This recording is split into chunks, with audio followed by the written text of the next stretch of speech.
Namaste. I am Bhakti Sharma, an open water swimmer from India, the youngest swimmer in the world and first swimmer from Asia to swim in 4 different oceans, including 8 different seas.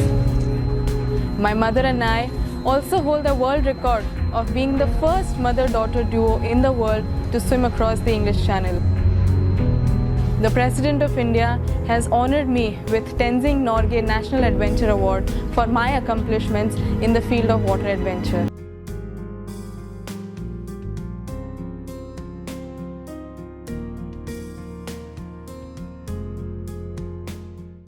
नमस्कार, मेरा नाम भक्ति शर्मा है और कुछ महीनों पहले मेरा परिचय आचार्य जी से उनके YouTube पे जो वीडियोस हैं उनके माध्यम से हुआ। मन में कई सारे सवाल भी उठे जो पहले से थे, कुछ नए सवाल उठे और ये इच्छा जागी कि मैं वो सवाल आचार्य जी से स्वयं पूछूं। आज मुझे उनसे बात करने का सौभाग्य हुआ, मुझे मौका मिला कि मैं आचार्य जी से स्वयं वीडियो कॉल के ज़रिए बात कर सकूं और अपने सवाल पूछ सकूं। मैं एक तैराक भी हूं और 2015 में काफ़ी मुश्किल स्विम की तैयारी के दौरान, जो कि आगे जाके एक वर्ल्ड रिकॉर्ड स्विम बना, उसके तैयारी के दौरान मेरा परिचय ध्यान से हुआ और वहीं से मेरी आध्यात्मिक यात्रा, मेरी स्पिरिचुअल जर्नी की भी शुरुआत हुई। तो जो सवाल मैंने आज आचार्य जी से पूछे वो मेरे उन्हीं अनुभवों से जुड़े हैं, मेरे जीवन के उन्हीं पहलुओं से जुड़े हैं और भी कई सारी चीज़ों से जुड़े हैं जो कि हर व्यक्ति के, जो कि आध्यात्म के पथ पर चलता है, उनके मन में उठते हैं। मैं आशा करती हूँ कि मेरे जो सवाल थे वो सिर्फ मुझ तक ही ना रह जाएं, जो भी ये इस पथ पर चल रहा है उन तक पहुँचें और जिस तरीके से मुझे ये इन आचार्य जी के जवाबों ने गाइडेंस दी है, वो ही गाइडेंस हर उस व्यक्ति तक पहुँचे जिनके मन में ये या कोई और सवाल उठते हों। नमस्ते भक्ति। बहुत ही अच्छा लग रहा है आपको देख के और आपसे मिलके। मुझे भी बताइए। ध्यान से मेरा परिचय कुछ 5 या 6 साल पहले हुआ और बहुत ही कोइंसिडेंटल था। मैं एक स्विमर हूँ, तो एक काफ़ी डिफ़िकल्ट स्विम की तैयारी में मैं योग विद्या में तरीके ढूंढ रही थी जिससे कि मैं अपने शरीर की ठंडी बर्दाश्त करने की कैपेसिटी बढ़ा सकूं। तो उसी दौरान पतंजलि योग सूत्र और ऑटोबायोग्राफी ऑफ अ योगी जैसी किताबों को मैंने ढूंढना चालू किया जिनमें सिद्धियों की बात की गई है काफ़ी ज़्यादा। मेरे फादर ने जब ये देखा तो मेरा परिचय एक व्यक्ति से कराया जिन्हें मैं अब गुरु बोलती हूँ। तो उन्होंने मुझे कोई विधि तो नहीं दी योग की, लेकिन क्योंकि वो खुद ओशो के सन्यासी हैं, उन्होंने मुझे ध्यान की ओर बढ़ाया और बोला कि ये सीडी है जिसमें उनका 45 मिनट्स का रिकॉर्डेड मेडिटेशन था, तो ये ध्यान करो और हर ध्यान के बाद मुझे फ़ोन करके बस बताना कि क्या अनुभव हुए। तो इस तरीके से उन्होंने कोई एक्सपेक्टेशन नहीं बांधी मेरी ध्यान के साथ में कि मुझे ऐसा महसूस होना चाहिए या सडनली काम महसूस होना चाहिए। 4-5 साल पहले 3 साल पहले मैं यहाँ यूएस मूव हुई और यहाँ पे काफ़ी लोगों से मैंने मिलना जुलना चालू किया जो माइंडफुलनेस की और मेडिटेशन की बातें करते हैं, लेकिन हमेशा उससे एक कैवियाट जुड़ा होता है, एक गोल जुड़ा होता है कि मैं ध्यान करता हूँ या माइंडफुलनेस प्रैक्टिस करता हूँ क्योंकि उससे मेरा फोकस बढ़ता है या मेरा अटेंशन बढ़ता है। और जबकि मेरा हमेशा से ध्यान की तरफ एक बहुत ही आध्यात्मिक दृष्टिकोण रहा है। तो मेरा सवाल ये है कि पहली बात तो स्पिरिचुअलिटी क्या है, अध्यात्म क्या है और क्या ध्यान को स्पिरिचुअलिटी से अलग किया जा सकता है और किया जाना चाहिए ये बिहेवियरल और मेंटल चेंजेस के लिए। तो इंसान जैसा बना है ना, तो हमारी सीधी साधी प्राकृतिक वृत्ति, टेंडेंसी यही रहती है कि हम दुनिया को देखें, परखें। हमारा जो पूरा तंत्र है, हमारी इंद्रियां, सेंसेस, मन, ये सब प्राकृतिक तौर पर इस तरीके से हैं कि हम दुनिया की खोज खबर तो मज़े में लेते रहते हैं, आँखों से दुनिया का पता चल जाता है, कोई चीज़ छूनी पकड़नी है तो हाथ काम आ जाते हैं, किसी चीज़ के बारे में खोजबीन करनी है, उसकी जांच पड़ताल करनी है तो मन बुद्धि काम आ जाते हैं, कोई पुरानी बात याद रखनी है बाहरी ही तो बुद्धि स्मृति ये सब काम आ जाते हैं। लेकिन हम इस तरीके से रचे नहीं गए हैं प्राकृतिक रूप से कि जो इन सब चीज़ों को देख रहा है बाहरी, हम उसकी ओर ज़रा भी ध्यान दें, देखें या उसकी खोजबीन करें। ऐसा हमसे कभी भी प्राकृतिक रूप से, वृत्तिगत रूप से, इंस्टिंक्टिवली, इंट्यूटिवली होगा नहीं। बहुत कम संभावना है। आप किसी इंसान को यूं ही छोड़ दीजिए ज़िंदगी भर के लिए और आप ये उम्मीद करिए कि वो खुद ही अपने आप सवाल पूछेगा कि मैं हूँ कौन, ये मन में विचार, सोच, ख्याल कहाँ से आते हैं, चेतना क्या है, मैं क्यों इधर उधर देखता रहता हूँ, आँखों के पीछे क्या है, मन का स्रोत क्या है, ये सवाल वो खुद कभी नहीं पूछेगा। हाँ, आप उसे अगर छोड़ दीजिए अकेला, बिना कुछ लिखाए पढ़ाए समझाए, उसी के दम पर, तो वो ये सवाल ज़रूर पूछ लेगा कि वो पेड़ क्या है, वो पत्ता क्या है, और खाना बेहतर कहाँ से मिल सकता है, आग क्या है, पानी क्या है, मैं पत्थरों पर छलांग मार कर लांघ कैसे सकता हूँ, मैं नदी को तैर कर पार कैसे कर सकता हूँ, मैं बेहतर तरीके से घर कैसे बना सकता हूँ। ये सब सवाल वो खुद पूछ लेगा। आप उसे नहीं भी सिखाओ तो भी उसके पास सवाल रहेंगे। जैसे एक छोटा बच्चा होता है, आप उसके पास कितने सवाल होते हैं, और आपने उसे कहा नहीं होता है कि तुम सवाल पूछो, लेकिन वो कैसे कैसे सवाल पूछता है। उसके सारे सवाल लेकिन संबंधित बाहरी दुनिया से ही होते हैं। तो इससे हमें पता चलता है कि हमारी वृत्ति क्या है प्राकृतिक रूप से। वृत्ति माने टेंडेंसी, हमारे इंक्लिनेशन क्या है। छोटा बच्चा जैसे पूछ लेगा फ्रिज क्या है, तो जो बड़ा बच्चा होता है 40 साल वाला, वो कह देता है फ्रिज बेहतर तरीके से कैसे बनाया जा सकता है, फ्रिज में अगला इनोवेशन क्या ला सकते हैं, रेफ्रिजरेशन टेक्नोलॉजी में अगला ब्रेक थ्रू क्या हो सकता है। लेकिन दोनों बात किसकी कर रहे हैं? फ्रिज की ही कर रहे हैं। अध्यात्म का मतलब है वो सवाल पूछना जो पूछने का आपका कभी मन नहीं करता, कभी इरादा नहीं होता, कभी कभी नीयत नहीं होती, कभी प्राकृतिक रूप से वो विचार आपको आता ही नहीं। क्या कि भाई दुनिया को देखने वाला मैं कौन हूँ, मैं कुछ सोचती हूँ तो सोच मेरी है या उस सोच के पीछे भी कुछ और कारण हैं। मैं जिसको अपनी सत्ता बोलती हूँ, अपनी चीज़ें बोलती हूँ, अपनी भावनाएं बोलती हूँ, अपनी उपलब्धियाँ बोलती हूँ या भविष्य की अपनी आशाएं बोलती हूँ, वो मेरी ही हैं क्या? ये मैं नाम की इकाई चीज़ क्या होती है? तो ये बहुत सीधी सीधी पत्थर की लकीर जैसी अध्यात्म की परिभाषा है। इसके अलावा अध्यात्म कुछ और नहीं होता। बाकी सब कुछ जो होता है, कारण के बता रहा हूँ कि मैं क्यों इतना रिजिड होकर के कह रहा हूँ कि अध्यात्म मैं की खोजबीन के अलावा कुछ नहीं है। कारण ये है कि मैं के अलावा जो कुछ भी है भक्ति, वो तो मैं का विषय है ना, मैं का सब्जेक्ट है ना। नहीं, मैं हूँ, फिर ये क्या है, ये क्या है, ये शरीर है। तो मैं कह देता हूँ ये मेरा शरीर है जिसको मैं देख रहा हूँ। मैं के अतिरिक्त जो कुछ भी है, वो पूरी दुनिया, वो मैं का सब्जेक्ट है, वो मैं का परसेप्शन है। तो पूरी दुनिया एक तरफ, यहाँ तक कि शरीर, मन, विचार भी एक तरफ, दुनिया की सारी चीज़ें एक तरफ, आदमी का इतिहास एक तरफ, पूरा यूनिवर्स ब्रह्मांड एक तरफ, और मैं बिल्कुल दूसरी तरफ, है ना। ये सब्जेक्ट और ऑब्जेक्ट की क्लासिकल डुअलिटी है। इसमें जो ऑब्जेक्ट वाला पक्ष है उसको तो साइंस निपटा लेता है। साइंस का काम है ऑब्जेक्ट वाले पक्ष को निपटाते रहना, तो वो अपना निपटाता रहता है। साइंस में मैं जो सोशल साइंसेज हैं उनको भी शामिल करे ले रहा हूँ, तो आप उसमें और मनोविज्ञान, साइकोलॉजी, ये सब भी जोड़ लीजिए, तो वो निपट गया। ऑब्जेक्ट वाली साइड तो हमने वहाँ से देख ली। सब्जेक्ट वाली साइड कोई नहीं देखता कि मैं कहाँ से आता है।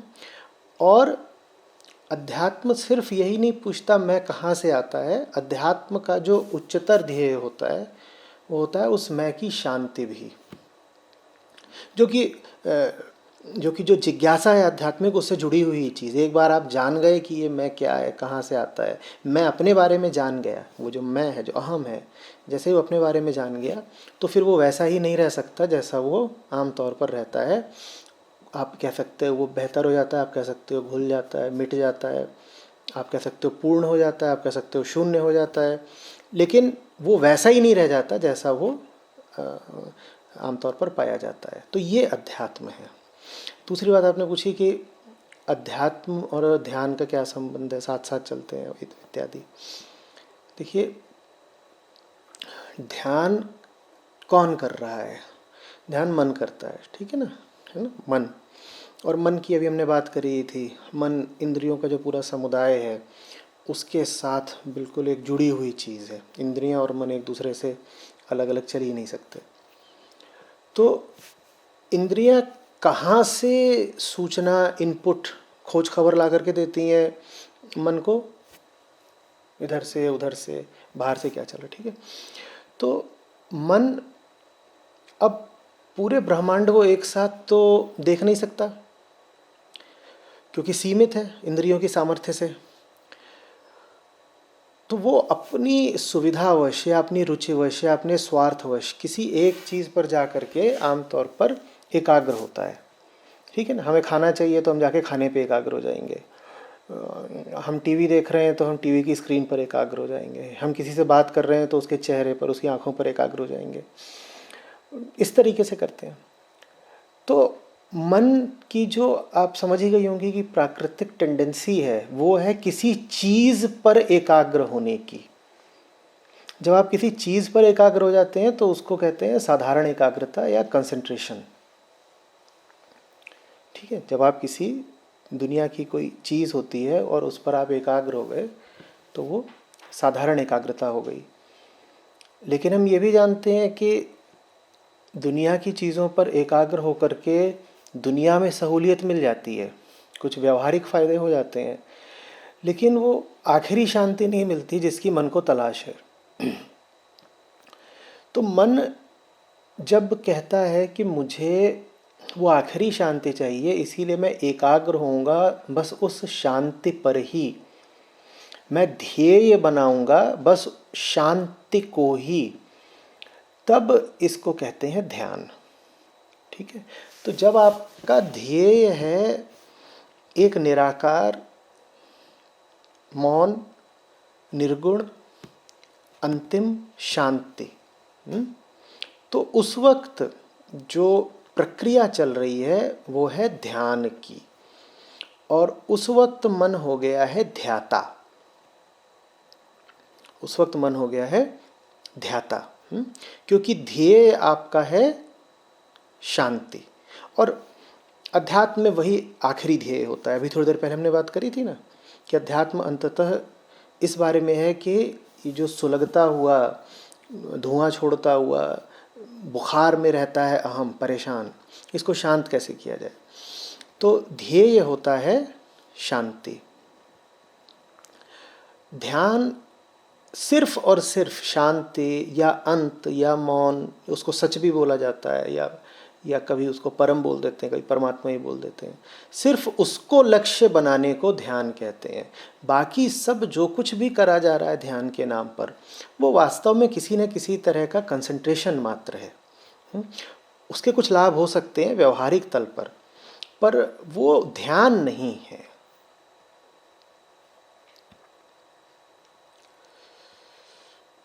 मेरा सवाल ये था कि यदि ध्यान तब होता है जब आपका जो अल्टीमेट गोल है वो शांति है, तो आजकल बहुत सारी कंपनीज़ हैं और डिवाइसेस हैं, मोबाइल एप्लीकेशंस हैं जो कि वो are in the business of meditation as per se, जिनका टैगलाइन मान लीजिए या जिनका सेलिंग पॉइंट ये है कि अगर आप हमारी ऐप 3 मिनट के लिए यूज़ करेंगे तो आपका फोकस बढ़ेगा, अटेंशन बढ़ेगा।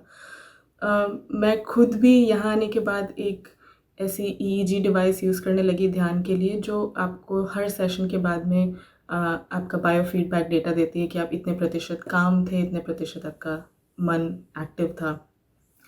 तो मेरे मेरे हिसाब से मेरा खुद का अपना एक्सपीरियंस का ऑब्ज़र्वेशन ये है कि मेरा जो मटेरियल वर्ल्ड का एम्बिशन था अचीवमेंट्स करने का, कि मुझे ये उपलब्धि होनी चाहिए, वो बहुत ही सटली मेडिटेशन की तरफ ट्रांसलेट हो गया, आध्यात्म की तरफ ट्रांसलेट हो गया।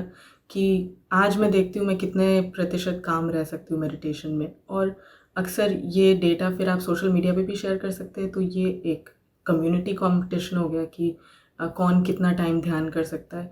तो वो स्पिरिचुअल ईगो के ट्रैप से कैसे बचा जा सकता है? देखिए, ध्याता आप बनते शांति के लिए है ना। वो शांति इतनी दुर्लभ चीज़ क्यों है? दुर्लभ इसलिए नहीं है कि किसी ने छुपा रखी है, कोई साजिश कर रहा है और शांति वो आपको देना नहीं चाहता, है ना। दुर्लभ इसलिए है क्योंकि उस शांति की जो हमें कीमत देनी होती है वो हम देना नहीं चाहते। जितनी ऊंची, शुद्ध, प्योर आप शांति चाहेंगे, उसकी उतनी ऊंची आपको कीमत देनी पड़ती है। और कीमत माने कोई दुनिया वाली कीमत नहीं, कीमत यही होती है कि आपके आंतरिक ढर्रे टूटते हैं, अहंकार को चोट लगती है, कुछ सुख सुविधाओं पर चोट लग सकती है, तो ये कीमत देनी होती है उस ऊंची शांति की। ठीक है, ज़्यादातर लोग बेचारे फंस जाते हैं। वो फंस ये जाते हैं कि उन्हें शांति तो चाहिए लेकिन उतनी कीमत नहीं देना चाहते। जैसे कि कोई किसी बहुत महंगे शोरूम के सामने खड़ा हो गया हो, बहुत ही ज़बरदस्त था, कोई ब्रांड है, कोई भी ब्रांड हो सकता है, परमात्मा, वो ब्रांड है परमात्मा, और वहाँ पर शांति जो है वो मिल रही है। तो आप विंडो शॉपिंग कर रहे हैं, आप अंदर झांक रहे हैं, वो शांति आपको लग तो बहुत खूबसूरत रही है, आपको चाहिए तो, पर वो जो प्राइस टैग लटक रहा है उतना आप देना भी नहीं चाहते। देना आप इसलिए नहीं चाह रहे हैं कि आपके पास उतना है नहीं देने के लिए, देना आप इसलिए नहीं चाह रहे हैं क्योंकि आप कहीं ना कहीं भीतर बेईमानी रखें। आप कह रहे हैं चीज़ भी ऊंची मिल जाए और उतना उसका पैसा भी ना देना पड़े, तो फिर आप अगले शोरूम में जाते हैं। अब वहाँ पर उसी का समझ लीजिए कि एक नकली वर्जन रखा हुआ है उसी शांति का, ठीक है, और वो सस्ता है। ठीक है, क्या कहते हैं उन चीज़ों को, वो जो नकली माल बना दिया जाता है ब्रांड्स का, काउंटरफीट गुड्स कह लीजिए या जो भी कह लीजिए, है ना। तो वो बिल्कुल जो शांति अगले शोरूम में दिख रही है वो बिल्कुल वैसी ही है जैसी परमात्मा वाले शोरूम में दिख रही थी, लेकिन कीमत देनी पड़ रही है बस 5%, 95% आपका बच गया, तो आप झट से उसको ले लेते हैं। ये हो रहा है आज की दुनिया में। असली चीज़ असली कीमत मांगती है, और आप छोटी वाली शांति ले आए उससे कुछ तो फ़ायदा हो ही जाता है ना। क्या फ़ायदा हो जाता है? मन परेशान है, हमने कहा कि बुखार में रहता है, जलता रहता है, आप वो नकली वाली शांति भी अपने घर ले आए तो कुछ समय के लिए तो शांत हो गए ना, कुछ समय के लिए शांत हो गए, अच्छा लगा, और फिर हुआ कि अरे फिर अशांत हो गए, तो आपने कहा सस्ती थी दोबारा ले आएंगे। अब ये कुचक्र है, विशियस साइकिल है ये। वो चीज़ सस्ती है तो आपके पूरे काम नहीं आई, लेकिन चूंकि सस्ती है इसीलिए आप कहते हो कि मैं दोबारा भी तो ला सकता हूँ इसको, तो आप फिर से जाओगे और फिर से वही सस्ती चीज़ आप खरीद लाओगे, और आपको फिर इसकी लत लग जाती है। आप वही करते रहते हो कि मैं जितनी बार परेशान होऊंगा उतनी बार मैं कोई शांत होने की टेक्निक लगा लूँगा। वो कई तरह की टेक्निक होती है, वो जो मौजूदा ध्यान की विधियाँ हैं वो भी वैसी ही टेक्निक्स हैं कि थोड़ी देर के लिए आपको शांत कर देंगी। कुछ लोग ड्रग्स ले लेते हैं, कुछ लोग एनाल्जेसिक्स ले लेते हैं, कुछ एंटरटेनमेंट ले लेते हैं, कुछ और कर लेते हैं किसी तरह का कोई अपना दिल बहलाव।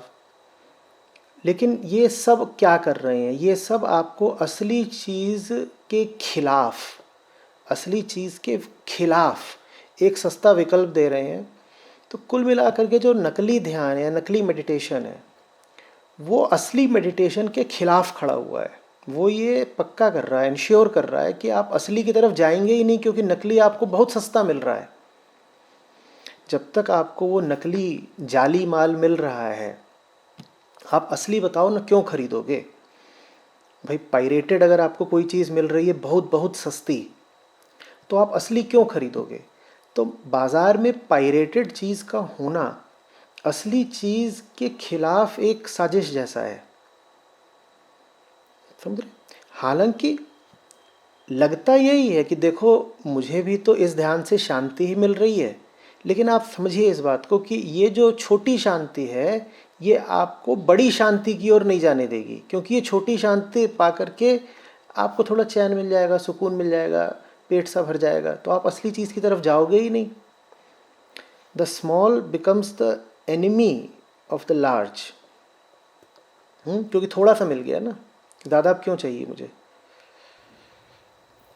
थोड़ा सा मिल गया और चकाचौंध के साथ भी मिल गया, क्योंकि देख भी सकते हैं कि अरे इतना अच्छा ध्यान हुआ, या 10 बहुत मिनट बढ़िया, ध्यान में बहुत बैठे। अच्छे, बहुत अच्छे। आप ऐसे समझो कि आप अगर एक छोटी चीज़ ही टारगेट कर रहे हो, कोई छोटी चीज़ है 100 यूनिट्स की, वो है ही 100 यूनिट्स की, और उसकी तुलना में आप कोई बड़ी चीज़ टारगेट कर रहे हो जो इनफाइनाइट यूनिट्स की है, ठीक है? आप छोटी चीज़ 100 यूनिट ही टारगेट कर रहे थे, लेकिन आप उसमें 30 यूनिट्स तक पहुंच गए, और बड़ी चीज़ इनफाइनाइट है उसमें आप 3000 यूनिट्स तक पहुंच गए। छोटी 100 यूनिट की चीज़ थी, टारगेट 100 का था, उसमें आप 30 तक पहुंच गए, और बड़ी चीज़ इनफाइनाइट है उसमें आपने बहुत मेहनत करी और 3000 तक पहुंच गए। ये दो लोग हैं, ए और बी।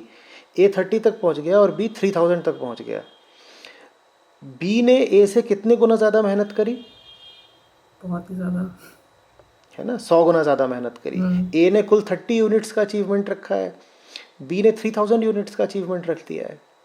बी ने मेहनत तो ए की अपेक्षा 100 गुनी करी है, लेकिन ए बोल पाएगा कि मैंने 30% टारगेट अचीव कर लिया, क्योंकि उसका टारगेट ही कितना है? 100। तो वो कहेगा मैंने 30% अचीव कर लिया, अपने सोशल मीडिया पे पोस्ट कर देगा 30% अचीव कर लिया, and becoming a champion soon. B का टारगेट है इनफाइनाइट। अब इनफाइनाइट की तुलना में 3000 कितना है? 0। तो बी बेचारा 0% पे रह गया, ए 30% पे आ गया, जबकि बी ने मेहनत 100 गुनी करी है।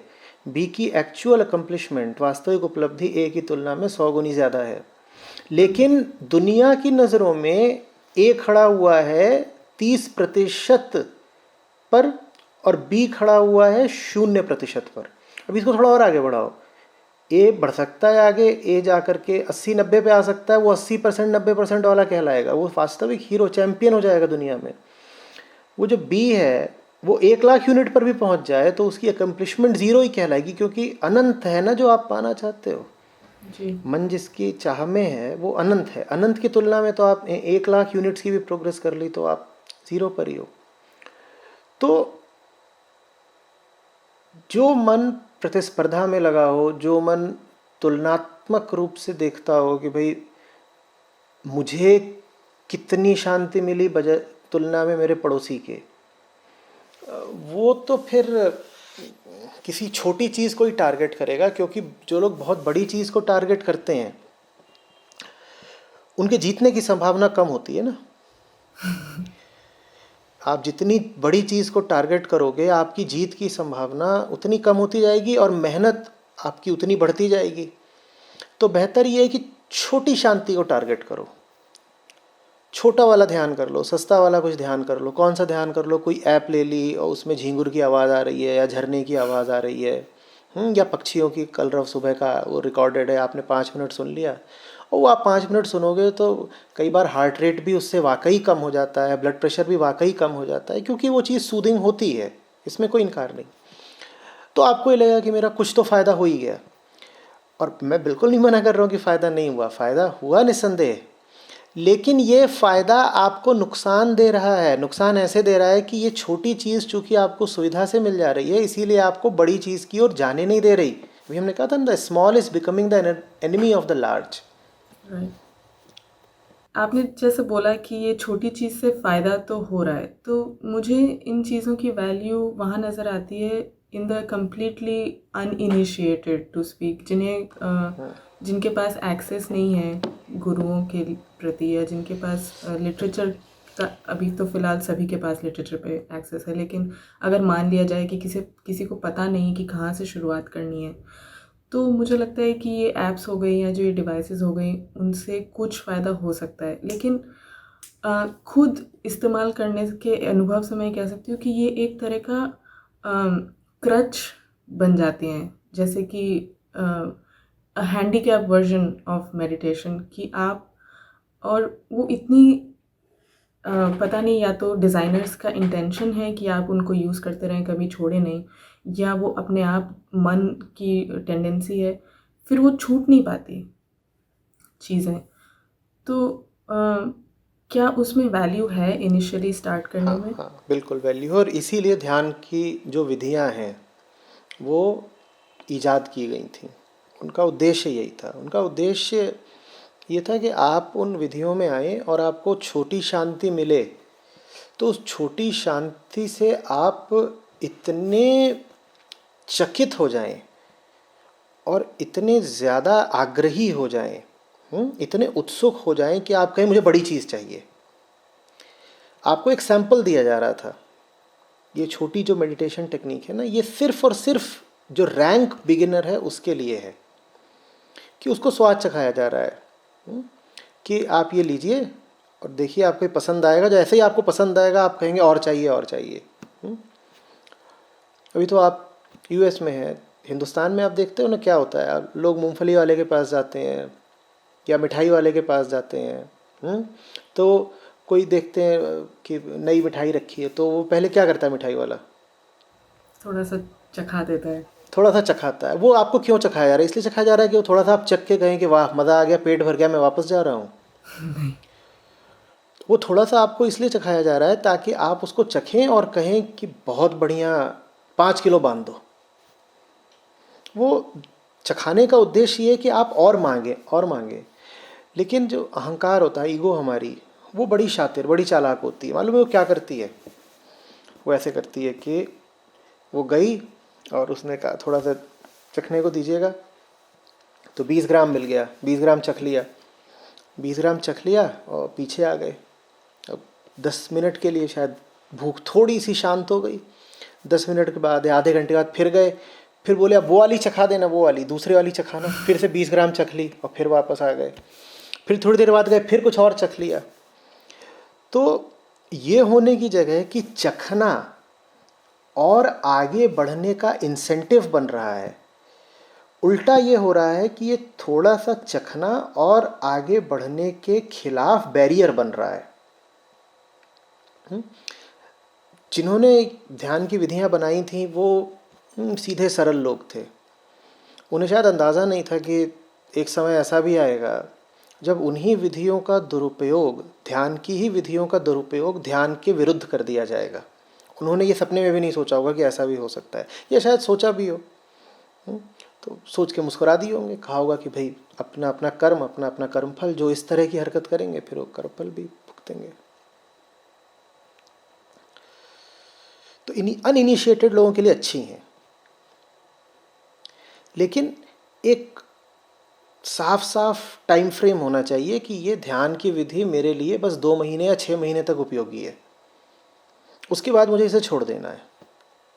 भाई जैसे तैरने में, मुझे तो तैरना वैरना कभी आया नहीं, लेकिन जितनी बार मैं स्विमिंग पूल गया तो उतनी बार वो टायर दे देते हैं हवा से भरे हुए। वो टायर अच्छे हैं कि बुरे हैं? टायर हैं, एक टूल है इनिशियली डर शुरुआत निकालने करने लिए। के लिए, शुरुआत करने के लिए, डर निकालने के लिए एक टूल है।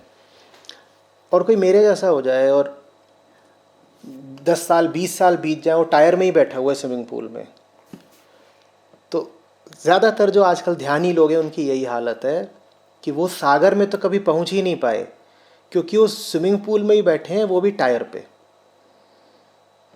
और वो अपने आप को ये दिलासा भी दे रहे हैं कि देखो हम पानी को जानते हैं। वो अपने आप को बोल रहे हैं देखो स्विमिंग पूल 25 फीट गहरा है। अरे 25 फीट तो गहरा है, पर तुमने कौन सा 25 फीट की गहराई चख ली? तुम तो टायर पे ही बैठे हो। विधि माने टायर, विधि माने तरीका, विधि माने सपोर्ट, जैसा आपने कहा क्रच। असली ध्यान किसी विधि का मोहताज नहीं होता। हाँ, विधि शुरुआत करने के लिए ठीक हो सकती है, लेकिन जल्दी से जल्दी छूट जानी चाहिए। 2 महीने 6 महीने में विधि छूट जानी चाहिए। जो लोग 10-10 साल से विधियाँ ही चला रहे हैं कि मैं ऐसे करता हूँ, वैसे करता हूँ, फलानी क्रिया, ये वो वही है स्विमिंग पूल में टायर वाले। तो असली ध्यान विधि के बिना क्या है? जैसे अभी हो रहा है, ये ध्यान है, ये ध्यान है। उद्देश्य शांति है, उद्देश्य शांति है, और उस शांति के लिए जिस चीज़ पर केंद्रित होना पड़े, एकाग्र होना पड़े, कंसंट्रेट होना पड़े, वो करो। निराकार चाहिए, और उस निराकार की प्राप्ति के लिए जिस भी साकार वस्तु से संबंध बनाना पड़े बना लो। ये प्रतिदिन का, प्रतिक्षण का ध्यान है। समझ रहे हैं? तो इस बातचीत में जो उद्देश्य है वो निराकार है। क्या निराकार है? शांति। शांति का कोई आकार, रूप, रंग, गंध इत्यादि तो होता नहीं। तो वो उद्देश्य है। और उस उद्देश्य के लिए आप अभी एक साकार वस्तु के सामने बैठी हैं। उस साकार वस्तु का क्या नाम है? आपकी स्क्रीन। ठीक है, और आपने कुछ वहाँ पर अपना गैजेट्स लगा रखे होंगे, वो सब भी साकार है। उसके अलावा आप जिस व्यक्ति से बात कर रही हैं, व्यक्ति भी साकार है। तो ये सब साकार चीज़ें हैं, आप जिन पर अभी फोकस या कंसंट्रेट कर रही हैं। लेकिन आपका इरादा इन किसी भी साकार वस्तुओं से संबंधित होने का नहीं है। आपका इरादा है निराकार तक पहुंचने का। उस निराकार को ही शांति, मौन, सत्य इत्यादि कहते हैं। तो ये प्रतिक्षण का ध्यान है। प्रतिक्षण के ध्यान में आप पूरे तरीके से मुक्त होते हो किसी भी चीज़ पे कंसंट्रेट करने के लिए। उदाहरण के लिए मैं बैठा हूँ यहाँ पर, मैं ये चाय है, मैं इस पर कर सकता हूँ कंसंट्रेट। ठीक है, मैं पूरे तरीके से इसको देख सकता हूँ, और इस वक्त मैं बिल्कुल परमात्मा के बारे में नहीं सोच रहा। वास्तविक ध्यान में आपके विचारों में परमात्मा या सत्य या मुक्ति या शांति आते ही नहीं। विचार तो आपके किसी साकार वस्तु से ही संबंधित होते हैं, पर वो साकार वस्तु कौन सी होती है? जो आपको निराकार तक ले जाएगी, माने शांति तक ले जाएगी। तब अभी हम बात कर सकें, अभी ये बातचीत हमारी सही चल सके, उसके लिए ज़रूरी है शायद कि मैं एक चुस्की ले लूँ तो मैं अब। लेकिन ये वाला जो ध्यान है, ये कोई मानेगा ही नहीं कि ध्यान है। कह रहे बातचीत करते समय बीच में चाय पी रहे हैं, ध्यान हो गया? जी साहब, यही ध्यान है। अच्छा, अभी सड़क पे चलते आ रहे थे, वो ध्यान हो गया? बिल्कुल वही ध्यान है। अगर आप सड़क पर सही वजह से चल रहे हो, अगर आप सड़क पर सही मंजिल की ओर चल रहे हो, तो सड़क पर चलना ध्यान है। आप समझ रहे हैं? आप खाना बना रहे हैं, आप नहा रहे हैं, आप पौधों में पानी डाल रहे हैं, आप अपने रोज़मर्रा का कोई भी काम कर रहे हैं। बात यह है कि वो काम आप क्यों कर रहे हैं? करने वाला अहंकार है ना, वो क्यों कर रहा है? अगर वो सही मंसूबे से, सही नियत उद्देश्य से काम कर रहा है, तो ध्यान चल रहा है। ध्येय सही है तो जीवन ही ध्यान है।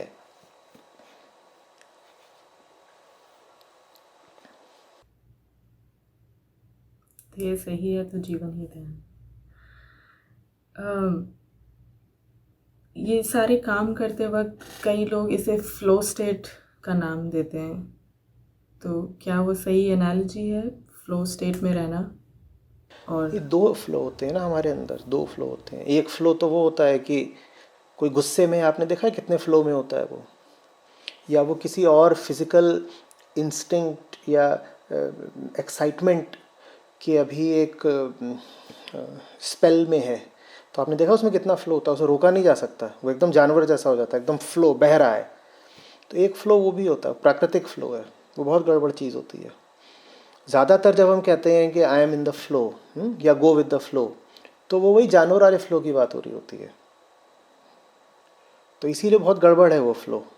और एक दूसरा फ्लो होता है जिसमें आप अपने आप को ऐसा बना चुके हो कि सही चीज़ की ओर जाते समय आप रास्ते की बाधाओं की परवाह नहीं करते। आप ऐसे हो गए हो जैसे पानी बह रहा है, बीच में पत्थर वगैरह आ रहे हैं, लेकिन वो परवाह नहीं कर रहा, वो ऊपर से दाएं बाएं से रास्ता अपना बना ले रहा है। ये दूसरा फ्लो है। तो ये फ्लो शब्द थोड़ा सा इसके खिलाफ सतर्क रहने की ज़रूरत है कि कौन से फ्लो की बात हो रही है।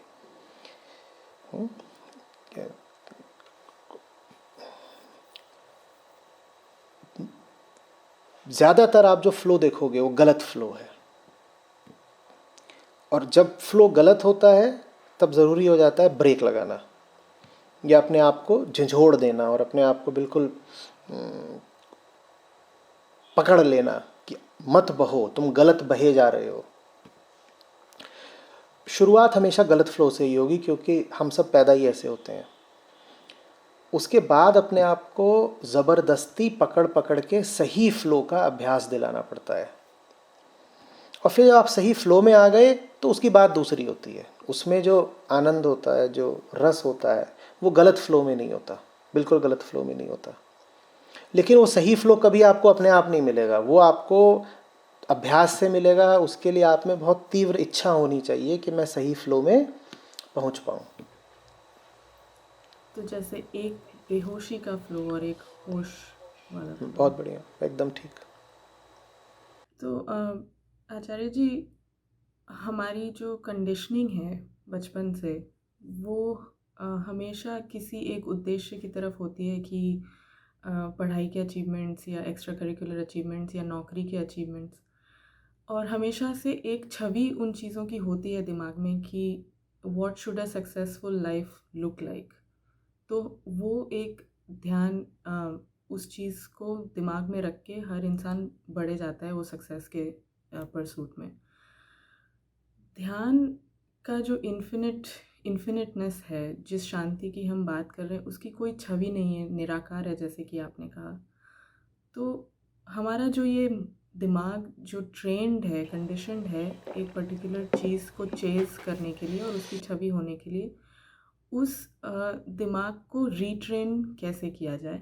और दूसरा, अक्सर मुझे नहीं पता दूसरों के अनुभव ये हुए या नहीं, पर मैंने स्पेशली स्टार्टिंग में जब ध्यान करना चालू किया तो अंदर का जितना कचरा, जितनी नेगेटिविटी, जितना गुस्सा, सब बाहर निकल कर आता था। और लोग अक्सर पूछते भी थे कि अरे तुम तो ध्यान करो, तुम्हें तो बहुत ही शांत होना चाहिए और तुम तो गुस्सैल पे गुस्सैल होते जा रहे हो। तो बिना गाइडेंस के ये सारी चीज़ें जब निकल के आती हैं तो एक तो लैक ऑफ डेस्टिनेशन की दिख नहीं रहा है कि गोल क्या है, और दूसरा ये हर्डल्स जो समझ नहीं पा रहे हैं। तो इन चीज़ों से कैसे नेविगेट किया जाए? नहीं, जब हम एक ऐसी ज़िंदगी जी रहे हैं जिसमें ध्येय हमारे गलत हैं, दिख रहे हैं, दिख तो रहे हैं, साकार हैं, सामने हैं, प्रचलित हैं, लेकिन गलत हैं, तो उनसे छूटने के लिए हमें सही गोल की ज़रूरत नहीं है।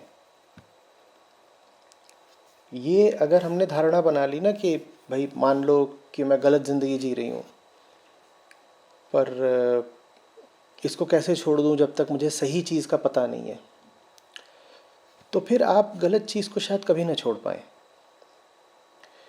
गलत चीज़ को छोड़ने के लिए आपको सही चीज़ नहीं चाहिए। गलत चीज़ को छोड़ने के लिए आपको गलत चीज़ को ही साफ साफ देखना होगा, उसे बिना सही या गलत माने। कोई ज़रूरत नहीं है कि आप पहले से ही घोषित कर दें कि हम जो कर रहे हैं वो गलत है, हमारे रास्ते गलत हैं या हमारे चुनाव गलत हैं वगैरह वगैरह। बस हम जो कर रहे हैं उसको गौर से देखना है कि मैं ऐसे जा रहा हूँ, मैं वैसे जा रहा हूँ, इससे मुझे मिल क्या रहा है, मेरी मनोस्थिति कैसी बन रही है। ये सब करके शांति कितनी है ज़िंदगी में, डर कितना बचा हुआ है, ये सवाल पूछना होता है। और जब गलत चीज़ गलत दिखने लगती है तो फिर एक भीतर से तड़प उठती है, एक ऊर्जा उठती है जो आपको गलत से हटाती है, और गलत से हटने को ही फिर सही कहते हैं। ठीक है, तो सही चीज़ ऐसी नहीं है कि वो आपके सामने एक विकल्प के तौर पर खड़ी हो जाएगी, वो विकल्प नहीं होती। हम ये कहते हैं कि मेरे पास 5 चीज़ें हैं, साहब आपने इन 5 चीज़ों को गलत बता दिया, मैं इन्हें छोड़ सकता हूँ पर मुझे छठी सही चीज़ बता दीजिए आप पहले। नहीं, ऐसे नहीं होगा। मामला यहाँ थोड़ा अलग चलता है, रोमांचक है मामला। मामला ये है कि आप इन 5 को एक एक करके या एक साथ छोड़ते चलें। और जैसे आप इनको छोड़ते चलेंगे वैसे अपने आप जो सही है वो प्रकट होता चलेगा। भले ही वो जो सही चीज़ है वो प्रकट होते समय आपको ये बता करके न प्रकट हो कि उसका नाम है सही।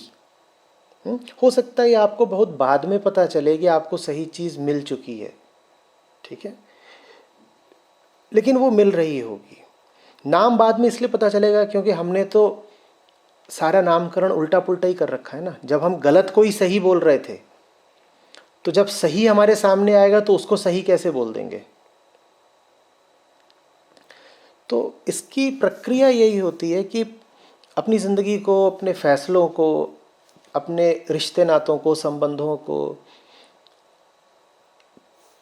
रोज़मर्रा के अपने कामों को देखते चलो और पूछते चलो कि ये मैं कर रहा हूँ, क्यों कर रहा हूँ, क्या मिला, क्या पाया, क्या खोया, अभी अभी मैंने ये निर्णय लिया, इसका प्रभाव क्या हुआ, अभी अभी फलाना व्यक्ति मेरे सामने आ गया, उसका मेरे ज़हन पर असर क्या हुआ। ये सब सवाल पूछने होते हैं और इसी को ध्यान कहते हैं। यही ध्यान है।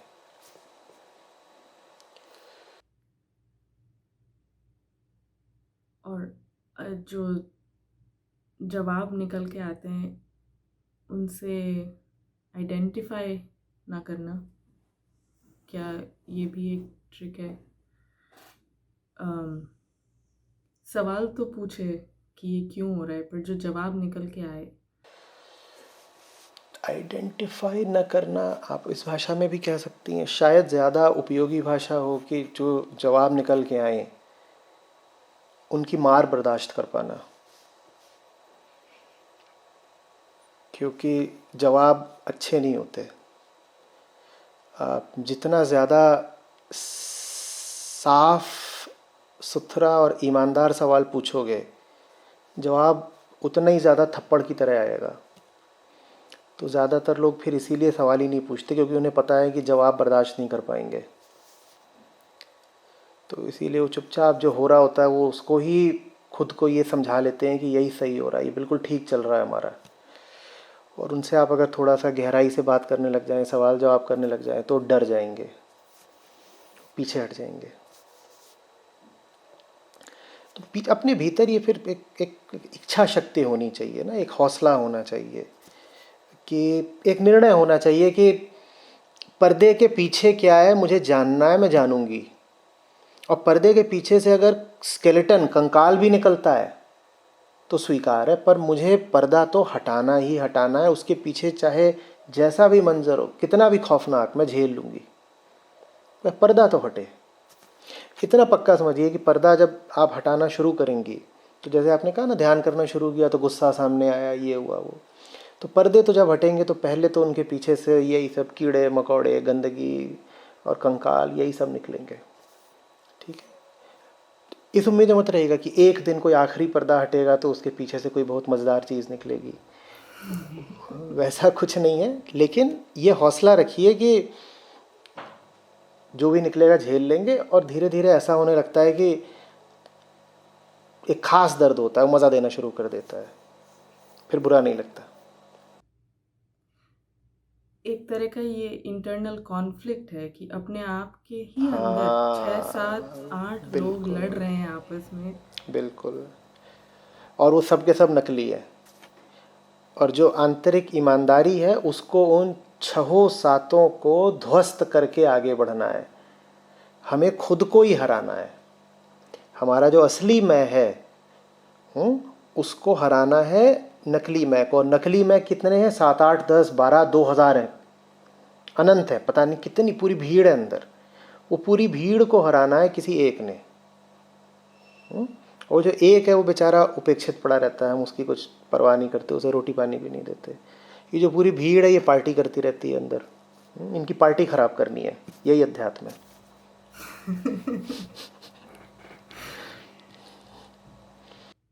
काफ़ी सवाल पूछ लिए मैंने एक ही साथ। आई गेस फाइनैलिटी या फाइनल ये होना चाहिए कि सुपरविज़न या गाइडेंस, गुरु की जो वैल्यू है इस जर्नी में, वो मतलब बहुत ही क्लियर हो जाती है जैसे जैसे आप आगे बढ़ते रहते हैं कि एक गुरु पर मेरे जैसे, मैं मानना चाहूँगी कि कई ऐसे लोग हैं, स्पेशली यूथ, जो ढूंढ रहे हैं। कुछ लोग आपके चैनल पे आते, मैं भी इसी तरीके से आपके चैनल पर पहुँची क्योंकि वो एक I was seeking something, direction, guidance. लेकिन कई बहुत ढोंगी गुरु भी हैं जो कई तरीके की चीज़ें आपको दे सकते हैं। तो अ, आप जो भी कहना चाहें इस बारे में कि गुरु को कैसे ढूंढ, ये भी एक कला है मेरे हिसाब से कि गुरु को कैसे ढूंढा ईमानदारी जाए। होनी चाहिए, ईमानदारी होनी चाहिए। देखिए, गुरु सही है या गलत, वो तो सीधे सीधे आपको पता चल जाएगा कि आप पे असर क्या हो रहा है। और आप पर असर क्या हो रहा है ये कोई गुरु वगैरह आके नहीं बता सकता। तो आपको ही देखना है। देखिए, अल्टीमेटली बात गुरु वगैरह की कुछ तो है नहीं, बात आपकी ज़िंदगी की है। हर व्यक्ति को अपनी ज़िंदगी जीनी है ना। गुरु जिसे हम बोलते हैं उसे कुछ और भी बोल सकते हैं, गाइड बोल लीजिए, फ्रेंड बोल लीजिए, जो भी है, वो उसमें अधिक से अधिक सहायक हो सकता है। कोई गारंटी नहीं है कि आपको जो कोई मिल जाएगा यूट्यूब पर, मैं मिल गया हूँ, कोई भी मिल गया और मिल गया, वो आपके लिए अच्छा ही होगा। अच्छा है या बुरा है वो आपकी ईमानदारी को तय करना है।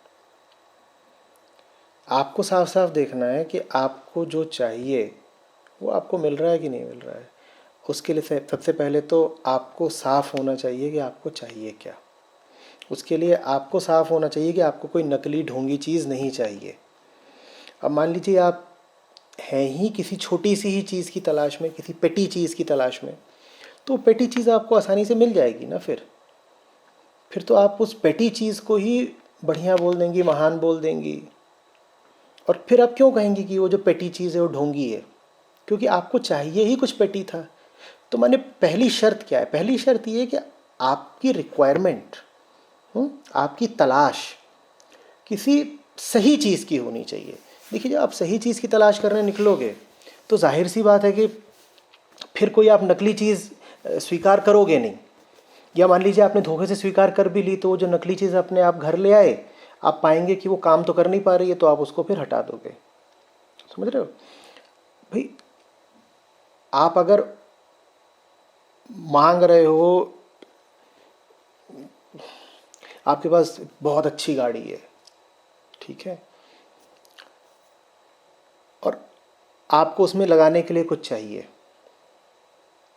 कोई स्पेयर पार्ट चाहिए या कोई एक्सेसरी चाहिए, तो गाड़ी जितनी अच्छी होगी उसका स्पेयर पार्ट, उसकी एक्सेसरी भी उसी हिसाब से महंगी होती है ना।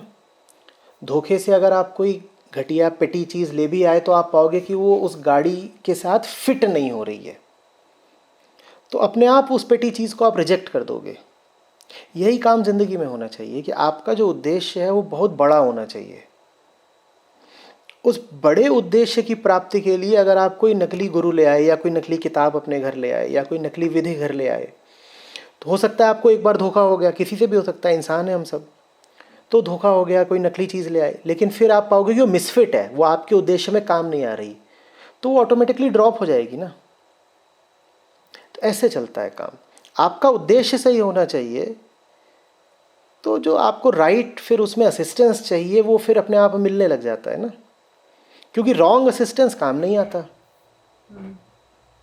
तो आप रॉन्ग असिस्टेंस को एक एक करके रिजेक्ट करते जाते हो और फिर धीरे धीरे कहीं इधर से उधर से थोड़ा मोटा राइट असिस्टेंस मिलने लग जाता है। याद रखिए, अध्यात्म में गुरु सेंट्रल नहीं होता, बात आत्म की है, सेल्फ सेंट्रल होता है। सेल्फ, गुरु या टीचर उस सेल्फ तक पहुंचने में आपके काम आ रहा है तो ठीक है, नहीं तो भाड़ में जाए, सीधा सा है। उसका उपयोग किया जाता है। The purpose, the final purpose is not devotion to the guru, To know the final purpose, you have to know the beginning point. Why did you first of all venture into spirituality or meditation? हम उसमें तो हम इसलिए गए थे ना, क्योंकि हम भीतर से अशांत थे, तनाव में थे, बेचैन थे, जो भी था. तो अब मैं डॉक्टर के पास गया हूँ क्योंकि मुझे फीवर है. मैं डॉक्टर के पास गया हूँ क्योंकि मुझे फीवर है, और 4 घंटे बाद पाया जाता है कि मैं डॉक्टर के क्लिनिक में बैठ करके ओम श्री गुरुदेवाय नमः, ओम श्री डॉक्टर देवाय नमः, ओम श्री डॉक्टर देवाय नमः कर रहा हूँ. तो ये क्या हो गया? मैं डॉक्टर के पास क्या इसलिए गया था कि मैं डॉक्टर का भजन कीर्तन शुरू कर दूं, डॉक्टर का ही यशोगान गुणगान शुरू कर दूं? डॉक्टर के पास जाना मेरा सफल हुआ या नहीं हुआ, उसको जानने का तो बस एक ही तरीका है ना, क्या मेरा फीवर मिटा कि नहीं मिटा. उसके लिए मुझे अपनी तकलीफ़ के प्रति सेंसिटिव होना चाहिए. मुझे डॉक्टर से संबंध नहीं बनाना है, मुझे अपनी तकलीफ़ मिटानी है. डॉक्टर की आरती उतार करके मुझे क्या मिल जाएगा अगर मेरी तकलीफ़ नहीं मिटी? और फिर डॉक्टर भी अगर असली डॉक्टर है, उसकी ज़्यादा तुम आरती उतारोगे तो बाहर निकाल देगा. वो कहेगा यार 5 और हैं, मेरी ज़िंदगी का भी कोई मिशन है, मुझे मेरा काम करने दो. मुझे ये थोड़ी करना है कि 10 लोग बैठ करके मेरा गुणगान करें और मेरे गीत गाएं. मुझे तो लोगों का इलाज करना हो, करने दो ना. तुम यहाँ क्यों बैठ गए? तुम अगर ठीक हो गए हो तो अब तुम आगे जाओ, तुम अपना काम करो, या तुम खुद और लोगों को शिक्षा दो, कुछ भी और अच्छा करो दुनिया में, यहाँ बैठ कर. सो this guru thing has to be dealt with caution. On one hand, yes, all of us require a certain support. On the other hand, we have to be very careful whether the support is turning into an addiction or a crutch, or whether the support is a support at all. ये भी तो हो सकता है कि जो आपको lead कर रहा है वो वास्तव में आपको मिसलीड कर रहा है.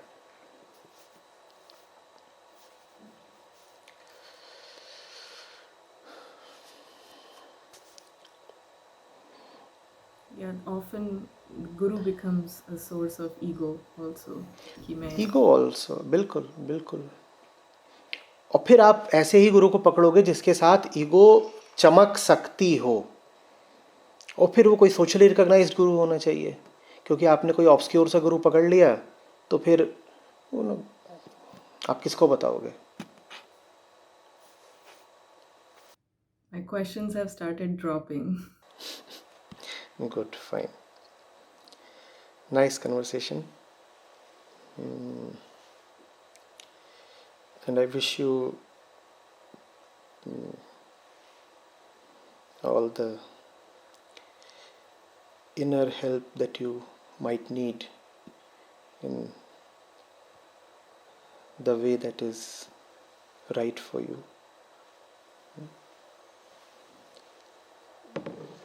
I recently read about your pursuits and some of your accomplishments.